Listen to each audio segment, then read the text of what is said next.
You know what? When it comes to humans, we don't even know our true power. It's been so hidden from us by social programming, education, that we don't know our true power. And we have got so much. Every person on this planet has a gift. Everyone has the same skills. Everyone has the ability to create the lifestyle that they want. And that amazing gift has been taken away from us because we've been programmed socially, through education, everything. You know, we've lost our power. How does someone actively do work on visualization? How does an everyday person? You start visualizing, you start thinking about, thing is, look, if I want to pass an exam, a lot of people, the way we're wired, and this comes down to evolution because we're always looking for the negatives. We all know that once you create an idea in your head, we always look for things that are going to go wrong. We don't sit there and focus about how great it's going to be when we get that. Whether that's starting a new business, relationship, whatever it is, whether it's taking your exams, you always think about the panic of not passing, the panic of what could go wrong, and that's what we end up visualizing. You know what I mean? And it's about just changing that energy to be more positive. So really, the thing is with this, you'll get so many people that disbelieve and will never engage in it, but when they do it once, they only need a little taste, and once they've got a little taste to know that this stuff really does work, that will change their life forever. You know, you guys must know yourself that happens. You know, once you get a taste that this stuff works, it's contagious, like you wouldn't believe.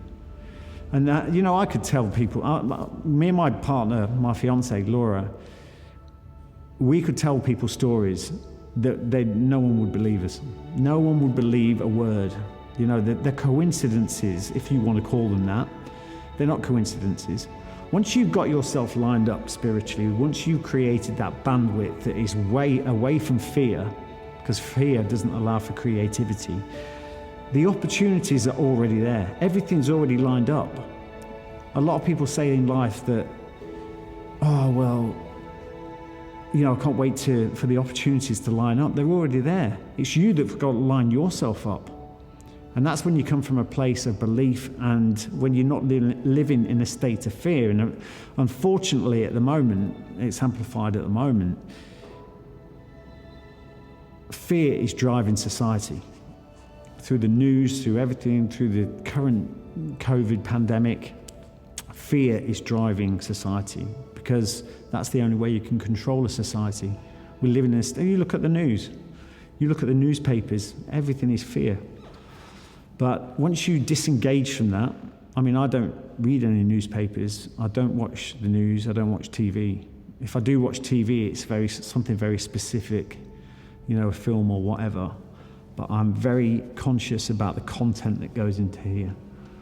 And really, you know, once people have a taste of visualization, you know, I do online courses where I get people to sit down and meditate. For me, meditation, again, people think, how can this guy from the Special Forces meditate? That's Glastonbury hippie stuff. Meditation for me is my focused attention at an intention. It's my moment for me to visualize, create calmness in here, and be able to visualize on what I want.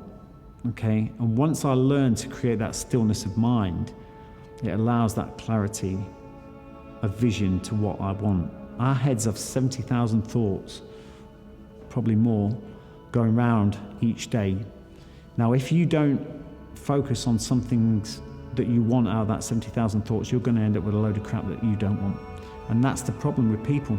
They allow the 70,000 thoughts just to be like this washing machine of ideas, and they don't define what they want in life. So that's why they're basically just bouncing like a pinball from side to side, not knowing where they're going, and that's being decided for them. But it's just about creating clear vision and intent for what you want. And that, for me, you know, is such an important process, and which came years later. That morning routine for me is a life changer. You know, it's where I set myself up for each and every day, and I dominate each and every day. We definitely, when you say smell, taste, everything, you've lived that moment before it happens. Yeah. We believe that completely. Like, we really do. Like with this place and stuff like that, we've already been here, we've already done it, and when you get it, you're not surprised by it or anything like that. It's just, it was meant to happen. One thing I loved that I think is really good for people who haven't tasted it before is, this will help them get out of bed, in my opinion, is when you talk about getting out of your wet kit and getting into your dry kit, and how you used to visualize getting into your wet kit in the morning. So can you talk about that and how you did that? I forgot that point. I loved it. Yeah, no, a part of the jungle training is the fact that, you know, you operate throughout your daytime. One great thing about the jungle is the fact as soon as it goes dark, that you can't operate because it's so dense, you know, the foliage is so dense. So what you do, you set up a harbor position, and then you put your hammocks up in darkness. And the routine you go through every day is you always have a dry set of kit, always, you know, in your bag. So at the end of the day, when you get into the jungle, your body starts to rot, you know. So by the end of 6, you know, your feet are rotten, you absolutely stink. The ammonia and everything from you is disgusting. And one luxury, your only luxury you do have, is that when it is dark, when you've set everything up in the dark, it's pitch black, you can't see a thing, and you've set up all your bed, your hammock, your bed system and everything, your overhead cover in the pitch black. You then reach into your backpack and you pull out your dry kit, and your dry kit is just like heaven, absolute heaven. So you take your wet kit off, which is stinking, you put that in a bag, put that away, and then you put your dry kit on, and it's like unbelievable. It's just luxury beyond anything you've ever experienced before. But then the flip side to that is the next morning, you know, you have to have everything packed away in pitch black. There's no alarm clocks or anything, you know, you're just working on your body clock. You have to have everything away so that when the sun peaks over the horizon and there's any aspect of light whatsoever, you're all waiting with your weapons up ready, you know, ready to go. Because that's the most likely time of attack from the enemy. But the thing is, to get to that point, you then have to pull in your old wet kit from the day before, and in pitch black, you have to change out your dry kit, put your dry kit in a bag, put that back into your backpack, and then you have to put on your stinking wet kit.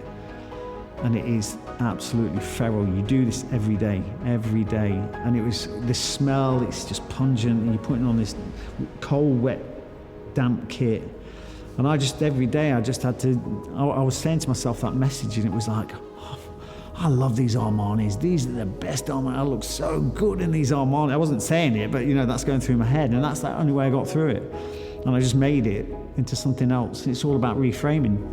You know, it's still cold and it's still wet, but you know, the whole mental game of me focus on the inconvenience and discomfort of it had gone. You know, I did that every day, and it just helped me get through. And it's that messaging with everything, you know, that bleeds into every aspect of your life. It's just how you frame things.